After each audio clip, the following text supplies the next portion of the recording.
Диастазата на мускулите на предната коремна стена и неволното изпускане на урина при кашляне и кихане са част от неприятните симптоми, които може да усетите след бременност и раждане. В Медицински център Маркос вярваме, че всяка една жена трябва да има контрол върху тялото си и да се чувства уверена в периода на майчинството. Мама комбинира ефекта на две доказани технологии. 4 терапии за третиране на диастазата на коремните мускули с Emsculpt Neo и 6 процедури с Emcella за укрепване и стягане на мускулатурата на тазовото дъно. Emsculpt Neo съчетава използването на радиочестотна енергия с високоинтензивно електромагнитно поле HFM.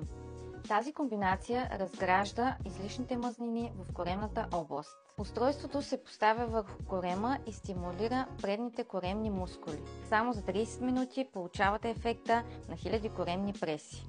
Специално проектираният стол Emcella укрепва и тонизира мускулите на тазовото дъно, като възстановява волевия контрол върху пикочния мехур. Процедурата е подходяща при всички жени след нормално раждане, при изпускане на урина след кихане и кашляне и при намалена интимна удовлетвореност. Заповядайте на безплатна консултация, за да отговорим на всички ваши въпроси.